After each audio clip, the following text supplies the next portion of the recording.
Yo, what's going on, everyone? Welcome back to another episode of the JT Sports Podcast. I'm your host, JT. Want to give a quick reaction to Texas clobbering Michigan. 31-12 was the final score in Ann Arbor. The outcome of this game was not surprising. I was expecting Texas to win this one pretty easy because this Michigan team is not the same team that we've seen over the last couple of years with Jim Harbaugh and J.J. McCarthy at the helm at quarterback.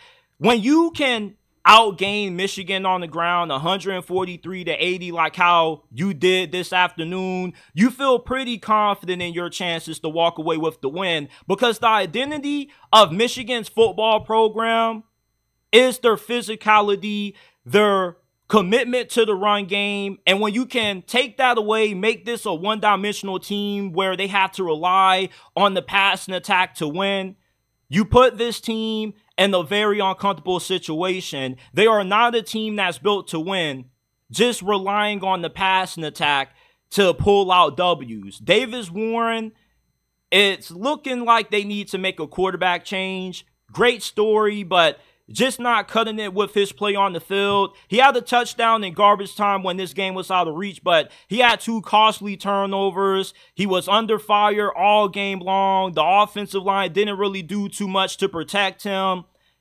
Michigan lost way too much during this offseason for them to just bounce back and make it to the playoffs once again.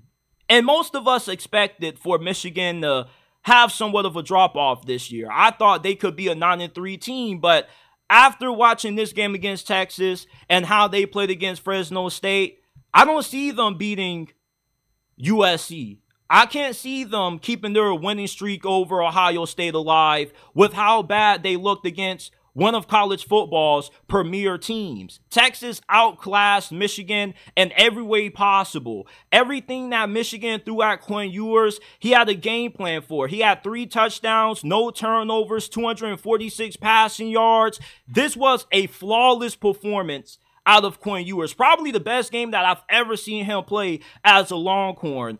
With him going on the road in a hostile environment, you would have thought that he kind of would have came out of the gate a little bit sluggish, a little bit cold, but he was hot from the moment of the first snap that he took.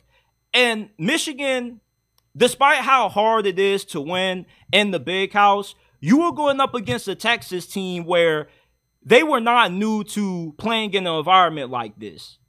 The majority of the starters in this game on offense were on last year's team when they went on the road and handled Alabama and Tuscaloosa. And if you can win in Tuscaloosa, you can win anywhere. Alabama has only lost a handful of games in the past decade at home. So with how much experience they returned from last year's team that was on the roster when they beat Alabama on the road, it wasn't no surprise that they were collected, they were calm, the crowd noise didn't really rattle them too much.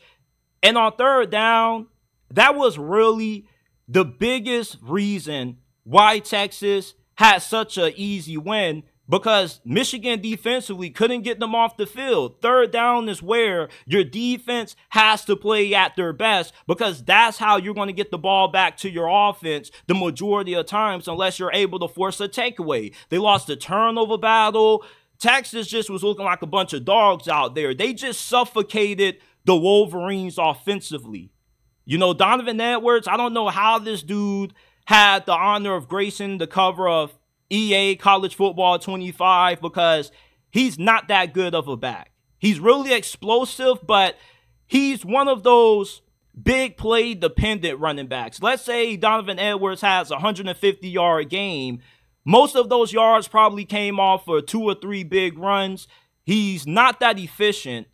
And when you can take away Michigan's ability to run the football, you get them uncomfortable, because that's the way they played today is not the way that they want to win games. They don't want to win the game asking Davis Warren to have to throw the ball more than 30+ to win. That's not their game plan. They want to be able to have a little bit of efficiency throwing the football, but they normally want to be able to ground and pound you, and they want to be able to play complementary football, which is what you were able to do with J.J. McCarthy. And as much hate as what J.J. McCarthy received, you know what they say, you don't know what you lost until it's gone.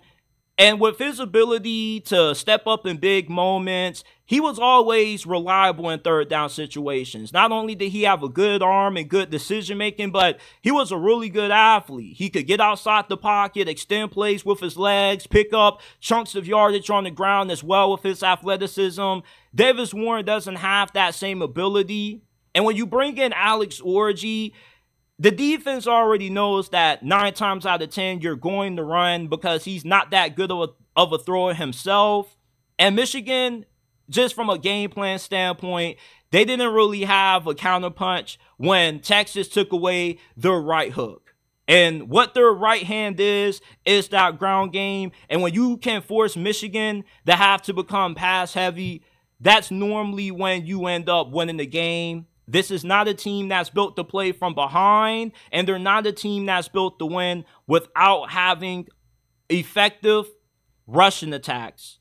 And it just looks like Michigan's going to be in for a very long season. I don't think they're going to finish below 500, but it's hard to envision this being a playoff team. And I probably got to change my prediction from 9-3 to 7-5 because that's what they look like. This is definitely a rebuilding year. You got to hit the transfer portal, get more dynamic playmakers on the perimeter. You got to rebuild that offensive line.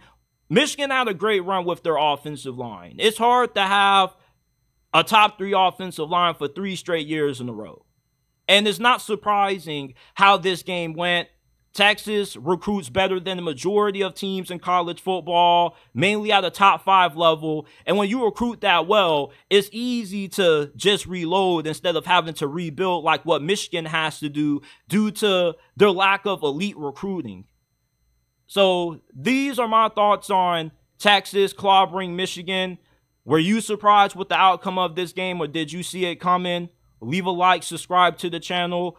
Listen to this episode and all of our previous ones in audio format on Apple, Spotify, Amazon, wherever you get your podcast from. The JT Sports Podcast is available, and I will see you guys shortly with another episode.